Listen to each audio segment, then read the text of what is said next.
just got to say, you guys remind me of me when I was a kid in church. The best times are when you get to sit with all the other young people, and you can just have fun. So good for you. Proud of you. That also means you're going to end up being clergy, but yeah.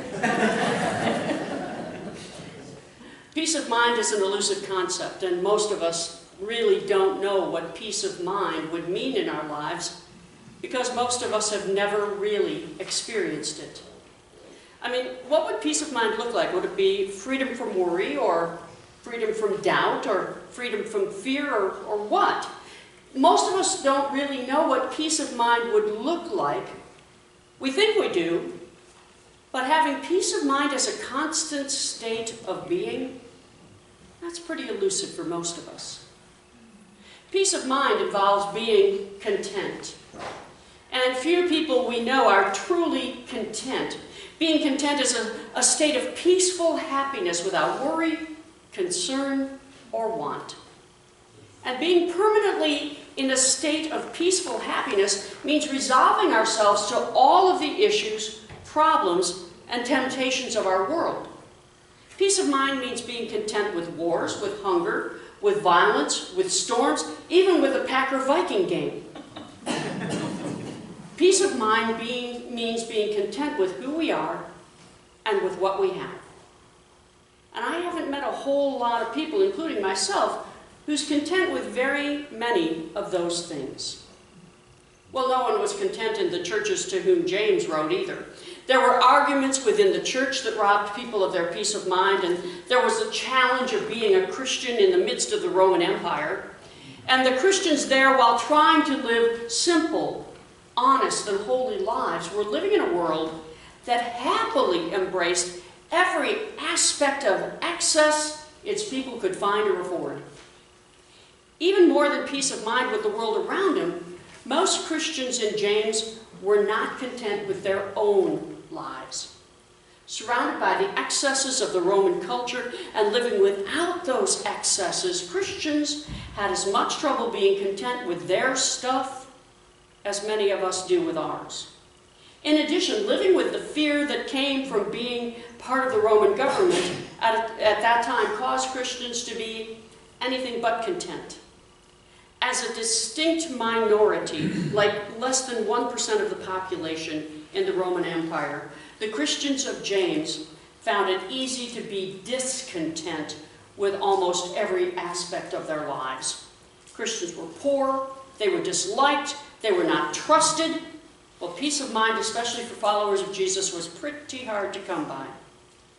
And for Christians of James, peace of mind was attacked from what was going on around them and what was going on inside of them. And as a result, James told them that they were filled with bitter jealousy and selfishness.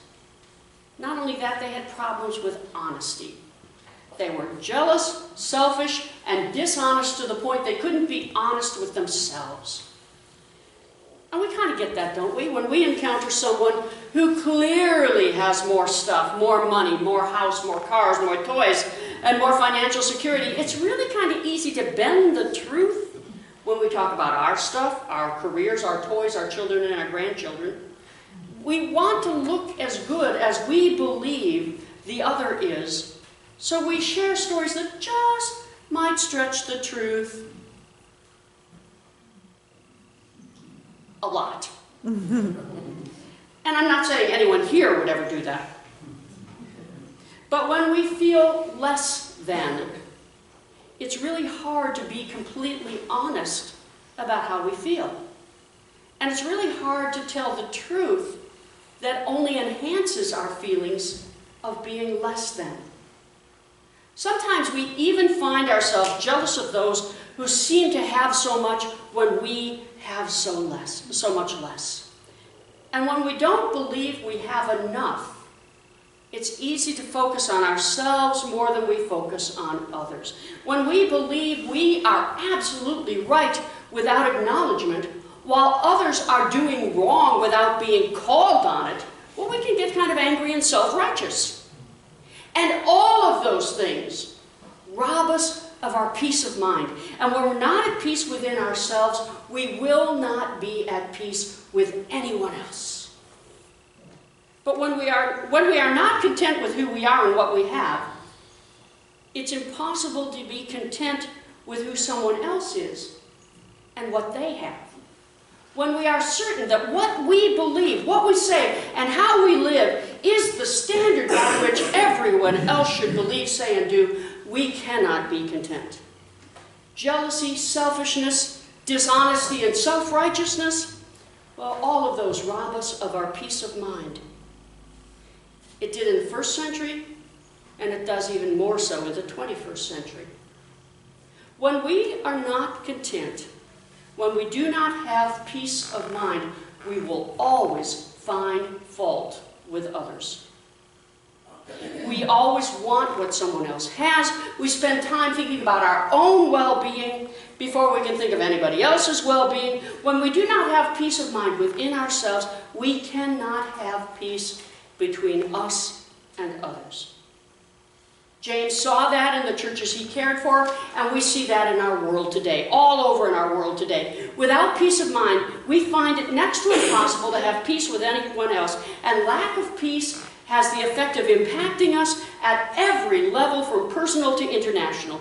Jealousy, selfishness, dishonesty, and self-righteousness are played out in front of our eyes every day, wherever we look. Violence in homes, violence in communities, violence between tribes and nations are a result of lack of peace of mind. When we are not content with who we are and what we have, we will attack others, sometimes with words, sometimes with fists, a lot of times with thoughts, and way too often with weapons. A world where we experience true peace begins with turning to God and asking God for peace of mind. We will not find peace of mind without God, because it is only God, and knowing how much God loves us exactly as we are, exactly as who we are, that will bring us even a modicum of peace of mind. And inner peace is a gift that only God can provide. We try other things, don't we? We look for other things to bring us peace. We buy this and we buy that and we buy another thing. We put a lot of money into our savings accounts, and what do? We worry about those things. We worry about having enough. Only God will fill that part of our lives where we need inner peace.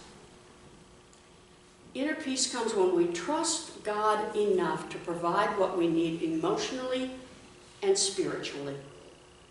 Inner peace comes when we realize,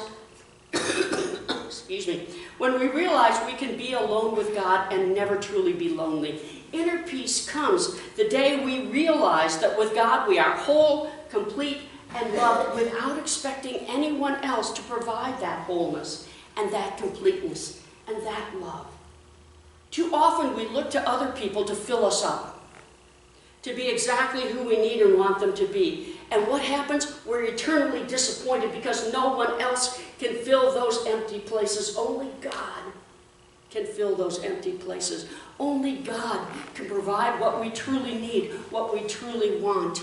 Only God causes the rest of us to provide when we have more than enough for somebody who doesn't have enough.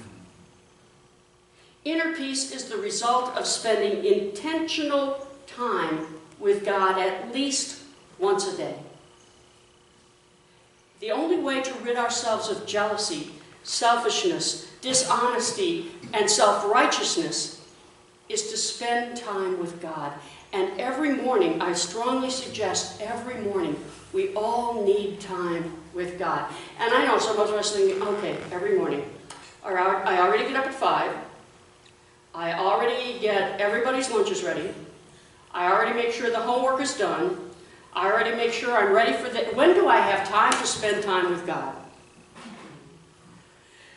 Well, here's the deal, folks. If we're content living without inner peace, don't spend time with God. See how it turns out? It doesn't turn out well! Just in case you're wondering how it turns out. So finding that 5 minutes, whether it's the time in the shower. I mean, who of us can't go through our morning routine without thinking about it? Well, most of us do it every day, right? We just stand there and think, I'm up. I've got another whole day. But instead, if we thought about, this is the day that God has made. God, how can I help you today? Give me peace. Let me be the person you have created me, God, me to be. God, give me what I need. Didn't you? I love the call to worship. The Rolling Stones were right. All right, nobody else did. I did. God, give me what I need. And then I won't want so much. We can do that while we're doing everything else we do in the morning to get ready for the day. I don't care what time we get up. We all have our routines. Some of us do it that way. That's my best way, by the way. Some people spend time praying. Some people meditate. Some read the Bible. Some use a breath prayer. A lot of people take 5 minutes to read the upper room. I know one guy who took the upper room to his desk in his place of work. And the first 5 minutes of his day were spent reading the upper room because the rest of the day went so much better. Some of us we all have our way to find that connection with God. Ask somebody who always seems to be calm, who always seems to be in control, somebody who's always free from worry, or at least they sure look that way. They never seem to be jealous, and they don't have a lot of need to judge anyone else. Ask them how they got that way, and I guarantee they will say that they spend time being in touch with that power greater than themselves every single day. And friends, there's a benefit for that. Because the day everyone in this world has inner peace will be the day our world is finally at peace. The day we let God replace all of our jealousy, our selfishness, our dishonesty, and our self-righteousness with gratitude, kindness, and acceptance, that is the day that we will have inner peace and we will be able to declare world peace. And that begins with each one of us. It's an old song, it's a kind of trite saying, but peace begins with us. Peace begins with me and with you and with you and you and you and with each one of us. Because only God can give us the peace that we crave. Only God can give us peace of mind. And the day that happens, there will be peace on earth. May it come soon. May we do our work soon. May we begin, I won't even say today, because it's a Packer game. Everybody's going to get one screen. But may it begin tomorrow. And the day after that. For the rest of our lives. Amen.